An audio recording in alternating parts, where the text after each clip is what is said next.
G'day folks, it's Gary here. Today we are at Aqua Power Marine and I'd like to introduce Jules and Ross from Aqua Power. We're going to go through some instructional, helpful information for all of our boat owners on if we happen to run into a bit of sand. So help us out, guys. Yeah, I think Jules is going to take us through back flushing the heat exchanger, removing thermostats and just checking for sand in the engine, if it's safe to do so. Here we are, guys. We're in the back of the boat with Jules. We've removed the rear seat and the guards and covers. And what are the tools we actually need to be working on this now? Okay, look, a very basic set of hand tools, some pliers for some cable ties, socket set, screwdrivers, you know, just real basic hand tools is really all you need. And of course, the garden hose, or if you've got water on board, your onboard water systems will do the job. Alright, so we've just hit some water, hit some sand in the water, and we're either going to flush it in the water or back at the boat ramp. Alright, over to you, Jules. Okay, so if you look down here, obviously compared to earlier, we're going to pretend we're in the water. I've already bung the intake hose into the seawater pump. And where does that hose go? That goes all the way around to the back. Follow this to your back of your transfer shield. Yep. So that's the intake supply. At the other end's on the impeller. Correct. So if you're on the trailer, you'd remove this, put your garden hose in here and back flush the system. That will back flush from obviously the start of the cooling system. So there's your hose, you put that in there. Put that in there and then that will obviously come out the leg. Yeah, and that would flush all the sand out. Sand out from there back. Then obviously I've pulled the impeller cover off, check the condition of the impeller, all the fins are in place. There's, you know, in this case, no excessive wear, but yeah. Then I have dropped the hoses off the main heat exchanger. Usually in the past when people have run aground, especially at Western Port, usually you can pull weed out of the front port. So in the situation where you've run aground, if you pass me the hose, you would run the hose, you know, through the heat exchanger, flushing out all the sand, mud, whatever you've picked up. And you back flushing it? Back flush, yep, correct. Go both ways, and then you would go through the hoses both ways, run your hose through there, back flushing the system. If you come to the back of the engine as well, another important thing to check is your thermostats. So simply you push in, you twist anti-clockwise, you pull that one out, you can hear obviously the water burping.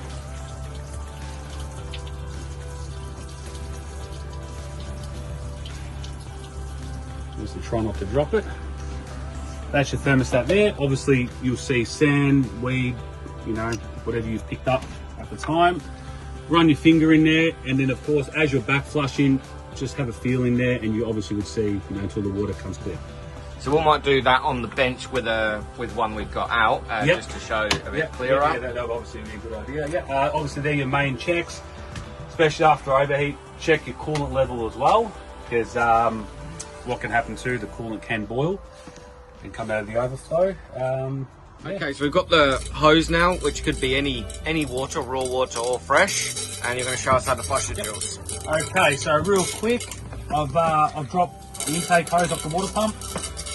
You simply back flush it through here, and you should see it obviously come out the leg. Yep. So back flushing the system. Obviously I back flushed the system. If you wanted to flush out obviously your raw water pump, you'll put this hose back on and stick the hose obviously in the back, and the water will come out here. But as you can see, we've already done it. It is nice and clean. Now it's obviously flushed the rest of the cooling system. You'll put your hose in there. I've still got my hose on the heat exchangers for now. And you know, a bit of pressure, you do up your clamp. And you can see here, look here, Ross. Got water coming out of my heat exchanger. Obviously it's very, very clean. You got that? Yep. Yep.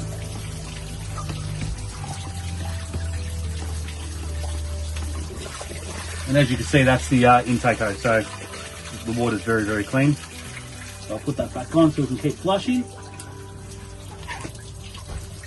Okay, stop there for a sec. Just give me a sec. Which way is this going to go? This is the power steering cooler, I suppose.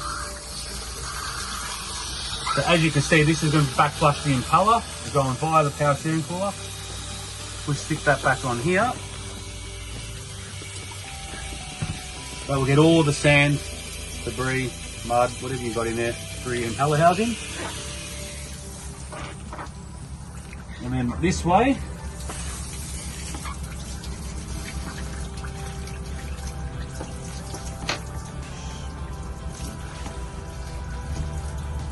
this will be going through the whole cooling system, the raw water cooling system of the boat, after the heat exchanger, which is the rear hose.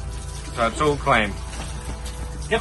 Right, off to the bench to have a look closer at those thermostats. Here we are, folks. We're in the workshop now. Jules is going to go through exactly how to release and inspect that thermostat that we couldn't see in the video earlier.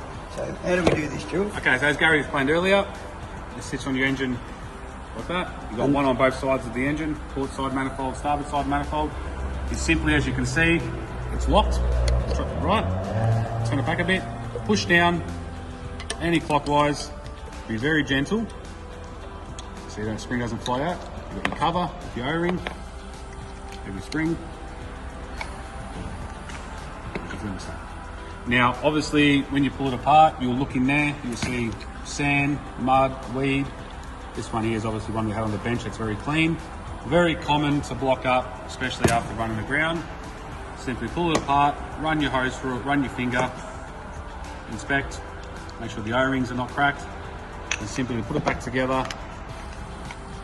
That, the spring, the cover, there's a keyway. Simply push in clockwise until it locks, and just to be sure, just rock it backwards and forwards so you know it won't come off while you're underway.